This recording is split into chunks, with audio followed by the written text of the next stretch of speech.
Bismillahirrahmanirrahim. Bihi nesta'in. Allahumma salli ala Muhammed və ali Muhammed. Salamun aleykum və rahmetullah. Əziz izləyicilər, hər vaxtınız xeyir olsun.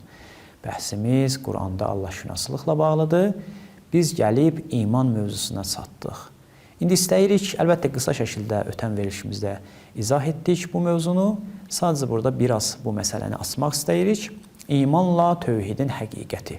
Ki, tövhidlə nə əlaqəsi var bunun? Quran-ı Kərimə görə, istəyirik bunu Quran-ı Kərim üzərində araşdıraq. Quran-ı Kərimə görə bir nəfər şəxs əgər desə, əşhədü ən la ilahə illallah, əşhədü ənə Muhammedə Rasulullah sallallahu aleyhi və səlləm, bu şəxs müsəlman sayılır. Və bu şəxsin qanı, canı, malı, nə bilim, abrı filan, zahiri baxımdan, fiqhi baxımdan da hörməti var, gəlib qorunmuşsun. Amma Quran-ı Kərim buyurur ki, bu şəxs hələ mümin deyil. Ayəni oxuyaq. Ayədə deyir ki, qalətil a'rabu əmənnə. Ərəb, çöl ərəbləri dedilər ki, iman gətirdik. Qul ləm tu'minu. De, hələ iman gətirməmisiniz. Və ləkin qulu əsləmnə. Deyin, müsəlman olmuşuq. Və ləmmə yədxulul imanu fi qulubikum. İman sizin qəlbinizə daxil olmayıb. Şəhadəteyni deməklə insan mümin olmur, müsəlman olur. Bu bir. Və ya mümkündür bir nəfər şəxs şəhadəteyni desin, amma yenə də mümin olmasın. Hətta əməldə də bunu göstərsin. Yəni, zahiri əməl eləsin, bütün, deyək ki, gecə namazı da qılsın, hətta cümə namazı, hər şeyi yerinə yetirir, saqqal saxlayır, hər şey eləyir. Quran-ı Kərim deyir ki, xeyr. Bəziləri var, deyək ki, onlar bütün dini hökmlərə zahirdə əməl edirlər, amma münafiqdirlər. Münafiqdirlər. İstəyirik deyək ki, imanla nifaq. İman bu deyil. Bəs iman nədir? Quran-ı Kərimə görə iman ixtiyarı bir işdir. İnsan öz ixtiyarı ilə o işi, onu seçir. Qəlbə aid bir şeydir. Bu bir və ixtiyarı. Elmdən elə burada fərqlənir. Elm budur ki, mümkündür ixtiyarsız yaransın. İnsanda bir elm yaranıb ixtiyarsız. Və ya elm, mümkündür bir nəfər elmi olsun, amma inkar eləsin. Məsələn, Quran-ı Kərimdə çox maraqlıdır. Bir ayə var. Deyir ki, bəziləri 100% bilirlər məsələni, amma inkar edirlər. Amma imanda belə şey yoxdur. İman ki, qəlbə düşdü öz ixtiyarı ilə, mümkün deyil onu inkar eləsin. Ayəni oxuyum. وَجَحَدُوا بِهَا. Yenədilər, inkar elədilər onu. وَاسْتَيْقَنَتْهَا أَنْفُسُهُمْ. Bir halda ki, onların nəfsləri o məsələni əminliklə qəbul edirdi. Yəqinləri var idi ona. Bunu nə üçün elədilər? Zülmə görə və o əxlaqi rəzalətləri var idi də, üstünlük tələblərinə görə. Buradan məlum olur ki, elm iman demək deyil. Çox dəqiq bəhslərdir ki, öz yerində araşdırılır müasir kəlamda ki, elmlə imanın rabitəsi nədir? Elm iman demək deyil. İman birinci ixtiyaridir, elm isə həm ixtiyarı ola bilər, həm qeyri-ixtiyarı.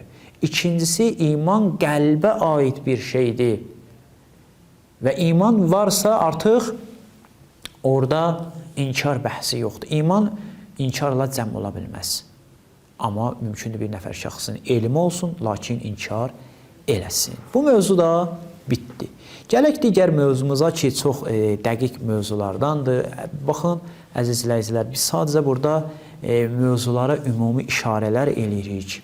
Siz özünüz də bu barədə araşdırmalar aparın, amma müəyyən qədər izahlar da verilir və özünüz də görürsünüz, mərhum Ayətullah Misbah Yəzdi necə bəhslərə daxil olur, necə çıxır Quran-ı Kərimin ayələrini, necə təhlil eləyir. Həqiqətən bu özü bir hünərdir, bu bir metoddur ki, biz də ayələrə nəzər salanda diqqət eləyək.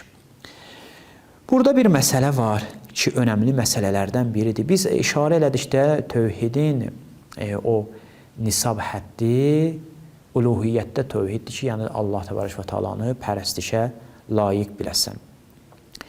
Və bu, o ki, insana lazımdır, digər, bütün bu mərtəbələr olsa gözəldir, amma o ki, insana lazımdır, budur.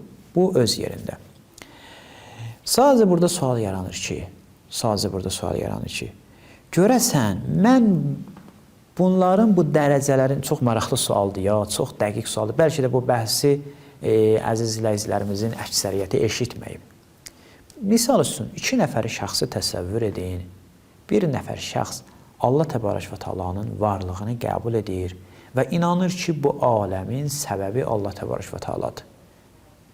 Ya xaliqiyyətdə xaliq olmasını qəbul edir.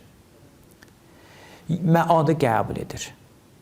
Bir nəfəri də təsəvvür edin ki, bunların heç birini qəbul etmir. Bunlar fəzilət baxımından eynidirlər yoxsa yox? Ola bilər ilk an, elə bu sualı sizə verən kimi deyəsiniz, xeyr, eyni deyirlər. O şəxs ki, Allahın varlığını qəbul edir və ya Allahın məsələn xaliq olmasını qəbul edir, qəbul etməyən şəxsdən üstündür. Doğrudan bu cavab Qur'an-ı Kərimə əsasən doğru cavabdır yoxsa yox? Xeyr, doğru cavab deyil. Nümunələri deyəcəm, özünüz də qəbul edəcəksiniz. Gəlin iblisin məsələsini toxunaq.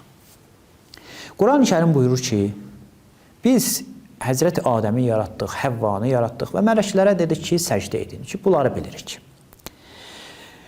İblis bu səcdədən boyun qaçırdı. Əbə və istəkbərə, boyun qaçırdı. Və boyun qaçırmağının səbəbini də belə açıqladı. Ənə xayrun minhu, mən ondan üstünəm. Xalaqtəni min nərin, məni atəşdən oddan yaratmısan və xalaqtahu min tin. Onu isə torpaqdan yaratmısan. Diqqət edin. Biz istəyirik nə cavab verək ki, dini baxımdan, tövhidin bəzi dərəcələri var. Onu qəbul etməsən, hətta digər dərəcələrini də qəbul etsən, ən pis məxluq ola bilərsən. Mümkündür digər dərəcələrini qəbul edəsən, ateistdən də məsələn pis olarsan. Diqqət edin. Biz gələk bu məsələyə ki, iblis Allah Təbarək və Teala'nın varlığını qəbul edirdi. Bəli, qəbul edirdi. Varlığında problem, zəruri varlıqda tövhidi qəbul edirdi. 2. Allah Təbarək və Teala'nın Rəbb olmasını da qəbul edirdi. Nə mənada ki, bu aləmi idarə edən yalnız Allah Təbarək və Teala. Təkvini Rəbba, diqqət edin. Təşrii yox, təkvini. Bəli, məsələn, Qur'an-ı Kərimdə buyurur ki, Rabbi. Qur'an-ı Kərim buyurur iblisin dili ilə ki, iblis dedi, Rabbi, ey mənim Rəbbi, bimə əğvaytəni, məni azdırdığına görə ləuzeyyinənə ləhum fil ərzi və ləuğviyənnəhum əcmain. Onlara zinətləndirəcəm yer üzündə, onların əməllərini və onları azdıracağım. Hicr surəsində. Rəbb olaraq qəbul edirdi. Görün, iblisdə hansı sifətlər var idi? Təkcə bu mu? Xeyr. İblis hətta məadı da qəbul edirdi. Baxın, təsəvvür edin, bir nəfər şəxsin etiqadı var və bu etiqad onun canından qaynaqlanır. Zehnində yox ki, əmindir ki, bu baş verəcək. Rəbbi fəənzirni ilə yevmi yub'asun. İlahi, Rəbbim, ey mənim Rəbbim, mənə möhlət ver. Nə vaxta qədər? Yevmi yub'asun. İnsanlar diriləninə qədər, o ki, be'sət günü, yəni hansı gün qəbirdən çıxacaqlar, qiyamət gününə qədər mənə möhlət ver. Hicr surəsində də bu da.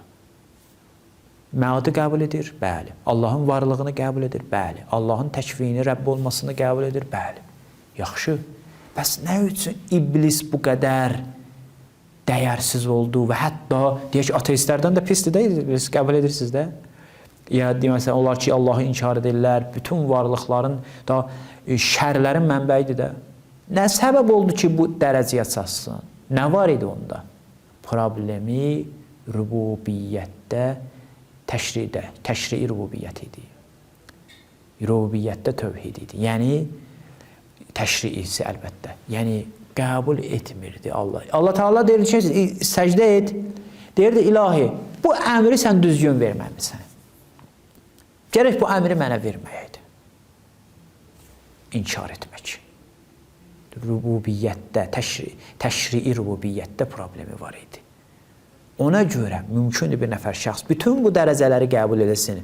Varlığını, xaliqiyyətini, təşvini, rububiyyətini. Amma gəlsin, rububiyyətdə təşrii qəbul eləməsin, insan ən alçaq varlıq ola bilər. Ən dəyərsiz varlıq ola bilər, iblis kimi. Bu sual üzərində düşünün, çox düşünün. Nə üçün gələn verilişdə danışacaq? Nə üçün İslam dini irtidad məsələsinə önəm verir? Mürtədd olmaq və deyir ki, mürtəddin hökmü ölümdür. Nə üçün? Bu barədə inşallah düşünün. Növbəti verilişimizdə danışacağıq. Əssalamu aleykum və rəhmətullahi və bərəkatuhu.